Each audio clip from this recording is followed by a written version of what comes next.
कहानी की शुरुआत होती है सॉन्ग नाम के एक अमीर आदमी से जो बुसान के बैरन बैंक में मैनेजर के तौर पर काम करता था। ऐसी ही एक सुबह सॉन्ग काम के लिए तैयार हुआ और अपनी बेटी साशा और छोटे बेटे टॉम के साथ घर से निकला। उसका प्लान था कि पहले दोनों को स्कूल छोड़ेगा और फिर ऑफिस चला जाएगा। लेकिन जैसे ही वो कार में बैठे तो सॉन्ग ने एक अजीब सी बदबू महसूस की, लेकिन उसने इस पर ज्यादा ध्यान नहीं दिया। अपनी बीवी को बाय बोलकर उसने गाड़ी चला दी। थोड़ी देर बाद सॉन्ग ने पास ही कहीं फोन बजते हुए सुना और अपनी बेटी से फोन उठाने को कहा, लेकिन लड़की ने कहा कि ये मेरा फोन नहीं है। तब सॉन्ग ने ग्लव कंपार्टमेंट चेक किया तो उसे वहाँ पर फोन पड़ा हुआ मिला, जिससे वो पूरी तरह हैरान हो गया। अब उसने सोचा कि शायद ये ड्राइवर का फोन होगा। जैसे ही उसने फोन उठाया तो दूसरी तरफ से एक अनजान आदमी ने कहा कि मेरे पास तुम्हारी गाड़ी के बारे में खुफिया जानकारी है। लेकिन सॉन्ग को लगा कि ये कोई स्कैमर होगा, इसीलिए उसने तुरंत फोन काट दिया। और फिर सॉन्ग की नजर उस फोन के वॉलपेपर पर पड़ी, जिसमें उसी के परिवार की फोटो लगी हुई थी। ये देखकर वो काफी चौंक गया। उसने साशा से इस फोटो के बारे में पूछा तो साशा कहने लगी कि ये तो हमने पिछले साल खींची थी, आप बहुत बिजी थे तो आ नहीं पाए थे। उसने ये भी बताया कि मम्मी ने अपनी फेसबुक प्रोफाइल पे ये फोटो डाल रखी है। तब सॉन्ग और ज्यादा कंफ्यूज हो गया कि आखिर ये फोन है किसका। फिर अचानक से फोन दोबारा बजा और इस बार कॉलर ने खुलासा किया कि उसे सॉन्ग और उसकी बैंक पोजीशन के बारे में सब कुछ पता है। इसके बाद उसने एक चौंका देने वाली बात बताई। उसने कहा कि मैंने तुम्हारी सीट्स के नीचे एक प्रेशर सेंसिटिव बम लगा दिया है और अगर कोई भी गाड़ी से बाहर निकला तो गाड़ी तुरंत ब्लास्ट हो जाएगी। लेकिन सॉन्ग को लगा कि ये घटिया मजाक है और उसने फोन काट दिया। फिर थोड़ी देर बाद सॉन्ग एक गैस स्टेशन पर पहुंचा और जैसे ही वो गाड़ी से उतरने वाला था तो उसके फोन पर फिर से एक कॉल आया। इस बार कॉलर ने पूछा कि तुझे गाड़ी में कोई अजीब सी महक नहीं आई? और तब जाकर बैंकर वाकई में डर गया। उस आदमी ने खुलासा किया कि मैं बहुत समय से तुझे ट्रैक कर रहा हूँ और अगर वो गाड़ी से बाहर निकला तो उसके बच्चे कुछ ही सेकंड में मर जाएंगे, ये पक्का है। उसी वक्त पेट्रोल पंप का एक एम्प्लॉय वहाँ आ गया और सॉन्ग पर चिल्लाने लगा कि गाड़ी से उतर के पेट्रोल भर लेना, टाइम पास क्यों कर रहा है। पर एक डरे हुए सॉन्ग ने उसे कुछ पैसे दिए और कहा कि भाई तू ही भर देना। इसके बाद सॉन्ग गाड़ी चलाता रहा और कॉलर के कहने पर उसने अपनी सीट के नीचे हाथ डाला, जहाँ उसे सच में एक बम मिला, जिससे वो पूरी तरह घबरा गया। कॉलर ने बताया कि इसका डेटोनेटर मेरे पास ही है, अगर तूने पुलिस को बुलाने की कोशिश भी की तो मैं तुरंत बॉम्ब को ब्लास्ट कर दूंगा। बेचारे डरे हुए सॉन्ग ने पूछा कि तुम्हें चाहिए क्या। तब कॉलर ने डिमांड रखी कि 1.7 बिलियन वॉन यानी कि 10.5 करोड़ रुपए लगभग मेरे अकाउंट में डाल दो और साथ ही 6 करोड़ रुपए कैश भी चाहिए। सॉन्ग ने कहा कि मेरे पास इतना पैसा कहाँ है। लेकिन कॉलर ने कहा कि तू इतने बड़े बैंक का मैनेजर है, इतनी रकम जमा करना तेरे लिए मुश्किल तो नहीं होना चाहिए।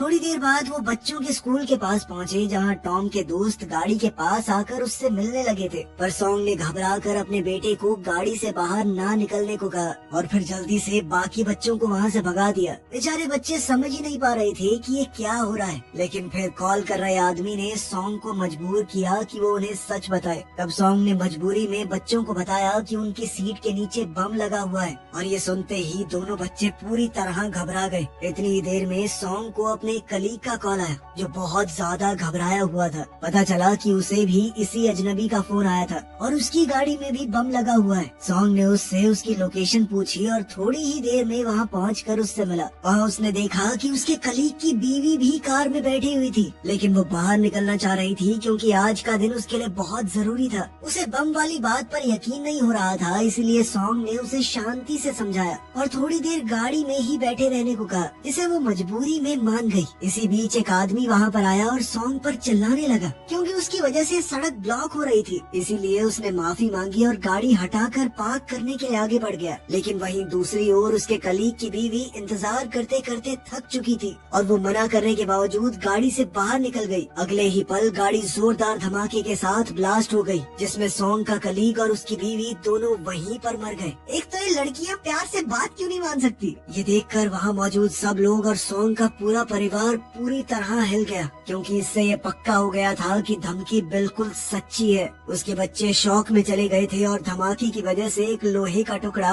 टॉम की टांग में घुस गया था, जिससे खून बहने लगा। टॉम दर्द से चीख रहा था और सॉन्ग पूरी तरह से घबरा गया। तब कॉलर ने फिर से पैसों की डिमांड की और अपने बेटे को इस हालत में देखकर सॉन्ग मजबूरी में पैसे देने को तैयार हो गया। उसने भीख भीख मांगी कि पहले मेरे बेटे को मुझे हॉस्पिटल ले जाने दो, लेकिन कॉलर ने कहा कि मुझे लड़का जिए या मरे कोई फर्क नहीं पड़ता। रहम करना तो दूर, उस आदमी ने डिमांड और बढ़ा दी और कहा कि सॉन्ग अपने मरे हुए कोवर्कर के हिस्से का भी पैसा देगा। ये सुनकर सॉन्ग ने बहस की कि इतनी बड़ी रकम निकालने पर बैंक को शक हो जाएगा, लेकिन इस पर कॉलर ने खुलासा किया कि मैं पहले से जानता हूँ तुम्हारे देश से बाहर वाले अकाउंट में कितना पैसा पड़ा है।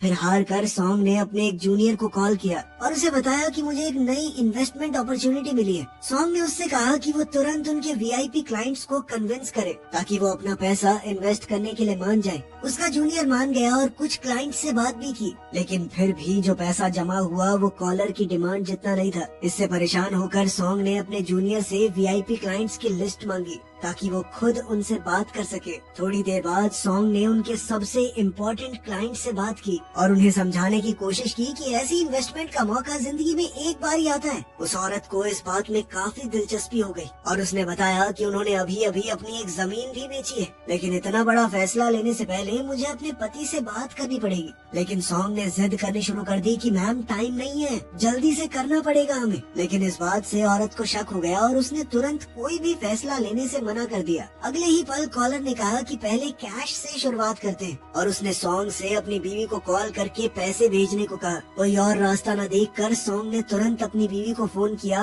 और उसे बैंक से सारे पैसे निकाल कर एक जगह डिलीवर करने को कहा। ये सुनकर वो पूरी तरह चौंक गई। ऊपर से उसे फोन पर अपने बेटे के रोने की आवाज भी आ रही थी जो उसे और ज्यादा डरा रही थी, लेकिन सॉन्ग ने उसे यकीन दिलाया कि सब कुछ ठीक है। ऊपर से साशा ने भी अपनी माँ से कह दिया कि हम बिल्कुल ठीक है मम्मा, ये तो ऐसे ही रो रहा है। फिर भी सॉन्ग की बीवी ने कहा कि मैं पुलिस को खबर करूंगी, लेकिन सॉन्ग ने उसे सख्ती से मना कर दिया कि ऐसा कुछ मत करना। अब परेशान होकर सॉन्ग उससे भीख मांगने लगा कि जैसा कह रहा हूँ वैसा कर दे, मान जा प्लीज। और तब जाकर उसकी बीवी मानी। उधर पुलिस स्टेशन में ऑफिसर्स पहले हुए ब्लास्ट की इन्वेस्टिगेशन कर रहे थे। वो सीसीटीवी फुटेज देख रहे थे जिसमें सॉन्ग अपने कोवर्कर से बात करता दिख रहा था और ऐसा लग रहा था कि दोनों के बीच में झगड़ा हो रहा है। फिर उन्होंने ये भी देखा कि ब्लास्ट होने से तुरंत पहले सॉन्ग वहाँ से हट गया, जिससे उन्हें शक हुआ कि उसे पहले से इस बारे में पता था कि ब्लास्ट होने वाला है। इस वजह से उन्हें शक हुआ कि शायद सॉन्ग ही अपराधी है और उसने किसी आपसी दुश्मनी के चलते अपने साथी को मार दिया है, जबकि फुटेज में वो कुछ कर भी नहीं रहा था।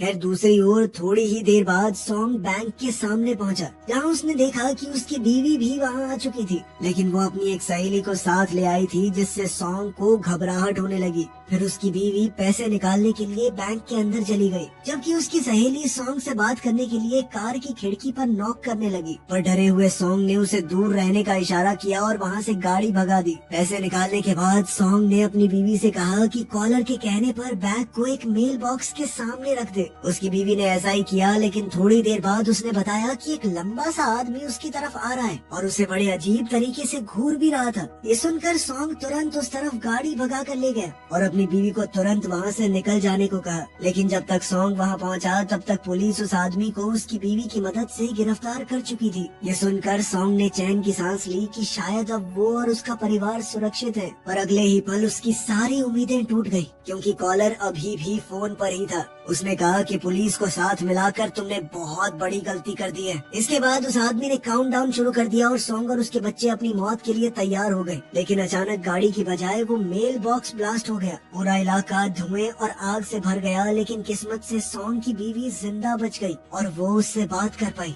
ये देखकर डरा हुआ सॉन्ग वहाँ से गाड़ी भगा कर निकल गया, जबकि कॉलर लगातार पैसे मांग रहा था और कह रहा था कि किसी भी कीमत पर मुझे पैसे चाहिए। उसी वक्त पुलिस ने एक और सीसीटीवी फुटेज देखी, जिसमें सॉन्ग दूसरी ब्लास्ट वाली लोकेशन पर भी मौजूद था। इससे उन्हें पूरा यकीन हो गया कि ये सारे कांड यही आदमी कर रहा है और उसे ढूंढने के लिए हर तरफ पुलिस फैल गई। इधर सॉन्ग ने अपने जूनियर को फोन किया और पता चला कि वो अभी भी पूरा पैसा जमा नहीं कर पाया। गुस्से में सॉन्ग उस पर चिल्लाने लगा और फिर कॉलर को बताया कि देख भाई, मेरे पास जितना भी पैसा है मैं ट्रांसफर कर दूंगा, बस मेरे बच्चों को जाने दे। लेकिन कॉलर ने साफ कह दिया कि जब तक उसे पूरी की पूरी रकम नहीं मिलती वो कोई डील नहीं करेगा। ऊपर से उसका बेटा टॉम काफी खून बहने से अब बेहोश होने की कगार पर पहुंच चुका था। सॉन्ग ने फिर से कॉलर से भीख मांगी कि पहले उसे बेटे को हॉस्पिटल पहुंचाने दिया जाए, लेकिन उस आदमी ने फिर फिर भी कोई दया नहीं दिखाई। थोड़ी देर बाद एक पुलिस वाला सॉन्ग के पास आया और उसे गाड़ी से बाहर आकर बात करने को कहा, लेकिन सॉन्ग ने मना कर दिया और हॉस्पिटल ढूंढने के लिए फुल स्पीड में गाड़ी भगा दी। इसके बाद पुलिस ने सख्त एक्शन लिया और उसके पीछे कई पुलिस गाड़ियां और हेलीकॉप्टर लगा दिए। एक जबरदस्त चेज के बाद पुलिस ने आखिरकार सॉन्ग को घेर लिया और अब उसके पास भागने का कोई रास्ता नहीं बचा था। एक ऑफिसर ने आकर उसे कार से बाहर निकलने को कहा। तब सॉन्ग ने मजबूरी में सच बता दिया कि सीट्स के नीचे बम लगा हुआ है। साथ ही उसने ये भी कह दिया कि अगर मुझे तुमने जाने नहीं दिया तो मेरे बच्चों के साथ ही मैं बम ब्लास्ट कर दूंगा। ये सुनकर सभी पुलिस वाले चौंक गए। थोड़ी देर में बॉम्ब स्क्वाड को बुला लिया गया और चीफ ऑफिसर्स ने स्नाइपर को ऑर्डर दिया कि जैसे ही बच्चे गाड़ी से बाहर निकले सॉन्ग को शूट कर दिया जाए।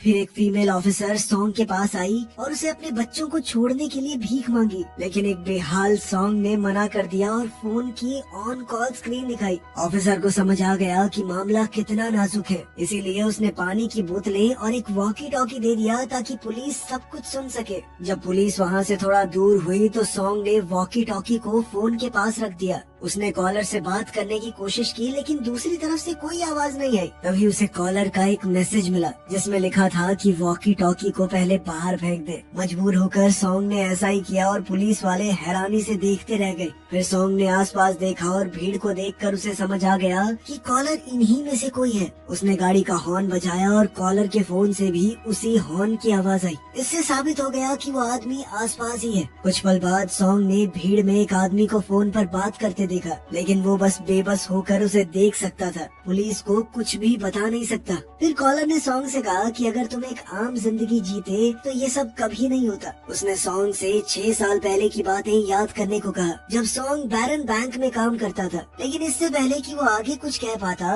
अचानक कॉल कट हो गई। असल में पुलिस ने पूरे इलाके के सिग्नल ब्लॉक कर दिए थे, इससे कॉलर सॉन्ग से कांटेक्ट ही नहीं कर पा रहा था। तभी एक ऑफिसर ने सॉन्ग से उसका फोन मांगा और सॉन्ग ने बड़ी चालाकी से अपना पर्सनल फोन दे दिया, न कि वो फोन जो किडनैपर ने दिया था। इसके बाद बॉम्ब स्क्वाड ने कार की जांच की तो पता चला कि बॉम्ब सिर्फ और सिर्फ फ्रंट सीट के नीचे लगे थे, बैक सीट के नीचे नहीं। इसका मतलब बच्चे सुरक्षित थे और फिर टॉम को तुरंत मेडिकल हेल्प के लिए ले जाया जाता है। लेकिन साशा अपने पापा को अकेला छोड़ने के लिए बिल्कुल भी तैयार नहीं थी। पुलिस ने जब उसे बाहर निकालने की कोशिश की तो साशा ने दूर से ही स्नाइपर को देखा जो उसके पापा पर निशाना लगाए खड़ा था। ये देखकर उसने एक बहुत ही चौंका देने वाला फैसला लिया और वो तुरंत से फ्रंट सीट पर भाग गई, जिसका मतलब ये था कि अब वो भी कार से नहीं निकल सकती। ये देखकर सॉन्ग इमोशनल हो गया और उसने पूछा कि तुमने ऐसा क्यों किया और तुम्हें स्नाइपर के बारे में कैसे पता चला। तब साशा ने कहा कि मैं अपने पापा को ऐसे नहीं छोड़ूंगी। उधर वो फीमेल ऑफिसर पुलिस चीफ पर चिल्लाने लगी कि स्नाइपर लगाकर तुमने लड़की को डरा दिया, लेकिन चीफ कहने लगा कि असली गुनहगार सॉन्ग ही है, क्योंकि उसके फोन में किसी भी अजनबी के साथ कोई कॉल रिकॉर्ड नहीं मिला। खैर थोड़ी ही देर में सैम नाम का एक जवान लड़का आया और खुद को सॉन्ग का भाई बताकर उससे मिलने की परमिशन मांगने लगा। पुलिस को लगा कि शायद वो सॉन्ग को अपनी बेटी को छोड़ने के लिए मना लेगा, इसीलिए उसे जाने की इजाजत दे दी गई। फिर जैसे ही सैम सॉन्ग के पास पहुंचा तो एक चौंका देने वाला खुलासा किया कि वही असली कॉलर है। गुस्से से भरे सॉन्ग ने उसे तुरंत पकड़ लिया, लेकिन सैम ने धमकी दी कि मैं बॉम्ब को ट्रिगर कर दूंगा। उसने कहा कि मुझे मरने से कोई डर नहीं लगता, क्योंकि मेरे पास खोने के लिए कुछ नहीं बचा और ये मासूम लोग भी साथ में ही फटेंगे। ये सुनते ही सॉन्ग बुरी तरह घबरा गया और वादा किया कि वो सारे पैसे ला देगा, बस कम से कम उसकी बेटी को छोड़ दिया जाए। हैरानी की बात ये थी कि सैम मान गया और बम को कुछ देर के लिए डीएक्टिवेट कर दिया, जिससे साशा सुरक्षित गाड़ी से बाहर निकल गई। लेकिन अगले ही पल उसने एक और चौंका देने वाली बात बताई। असल में उसने पहले ही टाइम बॉम्ब एक्टिवेट कर दिया था, जिसमें अब सिर्फ 18 मिनट बचे थे। उसने कहा कि वो साशा को अपने साथ ले जा रहा है और अगर तब तक पैसे नहीं मिले तो लड़की का काम तमाम कर दूंगा मैं। इतना कहकर सैम लड़की को साथ लेकर वहाँ से निकल गया और इधर पुलिस ने भी उसे नहीं रोका, क्योंकि वो उसे सॉन्ग का भाई समझ रहे थे। उधर सॉन्ग भी अब पागलों की तरह गाड़ी भगाकर उसके पीछे निकल पड़ा। उसके पीछे अब पुलिस की कई गाड़ियां लग चुकी थी। इधर सॉन्ग की बीवी टीवी पर ये सब कुछ देखकर चौंक गई जब एक अजनबी आदमी खुद को सॉन्ग का भाई बता रहा था। उसने तुरंत पुलिस को फोन करके बताया कि वो आदमी सॉन्ग का भाई नहीं है, लेकिन तब अब तक बहुत देर हो चुकी थी क्योंकि सैम उनकी नजरों से गायब हो चुका था। थोड़ी देर बाद सॉन्ग ने अपने एक बॉस को कॉल किया और उसे जिंदगी मौत का सवाल बताकर कुछ पैसे उधार मांगे, लेकिन उस आदमी ने साफ मना कर दिया। उसने कहा कि सॉन्ग ने क्लाइंट से बिना परमिशन लिए बहुत सारा पैसा पहले ही ले लिया है, इसलिए बैंक उस पर फ्रॉड का केस करेगा। ये सुनकर सॉन्ग पूरी तरह टूट चुका था। आखिरी उम्मीद के तौर पर उसने अपनी बीवी को कॉल किया और सारे अकाउंट से पैसे ट्रांसफर करके कॉलर को भेजने को कहा। फिर सैम ने सॉन्ग को कॉल करके समुद्री जहाजों के एक डॉक पर आने को कहा। ये जगह देखकर सॉन्ग को 6 साल पहले के अपने गुनाह याद आ गए। फिर हम देखते हैं कि असल में 6 साल पहले सॉन्ग बैरन बैंक में एक आम एम्प्लॉय था। उस वक्त बैंक ने केमिकल फैक्ट्री के वर्कर्स को झूठी और चालाक मार्केटिंग के जरिए इन्वेस्ट करने के लिए फंसा लिया था, और जब मार्केट अचानक से क्रैश हुआ तो उन लोगों की सारी जिंदगी की कमाई डूब गई। इन इन्वेस्टर्स में से एक गरीब प्रेग्नेंट औरत भी थी जिसने अपनी पूरी जमा पूंजी लगा दी थी, लेकिन मदद करने की बजाय सॉन्ग ने सारे सबूत मिटा दिए और बैंक के फ्रॉड को छुपा दिया। इस घिनौने काम के बदले उसके बॉसेस ने उसे प्रमोशन देकर ब्रांच मैनेजर बना दिया। वो बेचारी प्रेग्नेंट औरत सॉन्ग के पास आई और रो रो कर उससे कम से कम अपने हक का पैसा वापस निकालने का तरीका पूछने लगी, लेकिन लालच में अंधे सॉन्ग ने उसे नजरअंदाज कर दिया। अब खुलासा होता है कि वो प्रेग्नेंट औरत सैम की बीवी थी और आज सैम अपने परिवार का बदला लेने आया था। अब प्रेजेंट में सैम साशा के साथ गाड़ी चला रहा था, तब उसे कॉल आई कि उसके अकाउंट में 1 बिलियन वॉन जमा हुए हैं। ये किसने की है? सैम ने कहा कि ये सब इसलिए हुआ है क्योंकि मैंने फ्रॉड करने वाले बैंक के खिलाफ केस जीत लिया है और अब उसे सारे फैक्ट्री वर्कर्स की जिंदगी एक नए तरीके से शुरू करने का मौका मिल चुका है। थोड़ी ही देर में सॉन्ग भी इसी केमिकल फैक्ट्री के पास वाले डॉक पर आ पहुंचा जहां बैंक के खिलाफ प्रोटेस्ट के बोर्ड लगे हुए थे। यहीं उसने देखा कि उसकी बेटी एक दूसरी गाड़ी में बंधी हुई थी। सॉन्ग ने शर्मिंदा होकर अपनी बेटी से माफी मांगी और कहा कि उसने जिंदगी में लालच के चक्कर में बहुत गलत काम किए थे और अब वो उनकी सजा भुगत रहा है। तभी सैम वहां आया और सॉन्ग के साथ फ्रंट सीट पर बैठ गया। सॉन्ग फिर से अपने पाप के लिए माफी मांगने लगा और वादा किया कि वो सभी विक्टिम्स के लिए लड़ेगा, लेकिन सैम ने मना कर दिया। उसने बताया कि मैंने और मेरी बीवी ने बैंक के खिलाफ केस किया था। उस केस को लड़ने के लिए उन्हें दूसरे बैंक से लोन लेना पड़ा, जिसने उन्हें कर्ज के जाल में ऐसा फंसाया कि आखिरकार उसकी बीवी ये सब झेल नहीं सकी और वो मेरे होने वाले बच्चे के साथ साथ चल बसी। उस एक पल में सैम ने अपना सब कुछ खो दिया था। फिर सैम ने सॉन्ग को गाड़ी पानी में ले जाने को कहा ताकि ब्लास्ट उसकी बेटी से थोड़ा दूर हो। मजबूरी में सॉन्ग गाड़ी को समुद्र में ले गया, लेकिन बम फटने से पहले ही गाड़ी पानी के अंदर डूब चुकी थी। इससे सैम बेहोश हो गया और सॉन्ग ने उसे बचाने की कोशिश की, लेकिन उसे निकाल नहीं पाया। थोड़ी ही देर में बम फट गया, लेकिन सॉन्ग किसी तरह बच निकला और पुलिस ने उसे रेस्क्यू कर लिया। बाद में सॉन्ग ने ऑफिसर्स से सैम के बारे में पूछा तो पता चला कि बदकिस्मती से उसकी मौत हो चुकी थी। इस घटना के बाद सॉन्ग ने अपनी जिंदगी बदलने का फैसला कर लिया। उसने उसी पल सारे निर्दोष वर्कर्स के लिए लड़ने की कसम खाई। जल्द ही उसने पब्लिक के सामने आकर बैंक के सारे फ्रॉड और अपने भी गुनाह कबूल किए। उसने कबूल किया कि मैंने ही असली सबूत मिटा दिए थे, लेकिन अब उसकी गवाही दोषियों को सजा दिलाने के लिए काफी थी। आखिरकार हम देखते हैं कि सॉन्ग गाड़ी चला रहा था और उसके बॉस ने उसे कॉल करके रुकने की भीख मांगी। ये भी कहा कि जॉब वापस दे दूंगा तुझे, हमारे खिलाफ गवाही मत दे, लेकिन सॉन्ग ने बिना सुने फोन काट दिया, जिससे साफ हो गया कि जब तक इंसाफ नहीं मिलेगा तब तक वो रुकने वाला नहीं है। वीडियो पसंद आई तो लाइक कर देना, चैनल को सब्सक्राइब कर लेना। मिलते हैं अगली वीडियो में।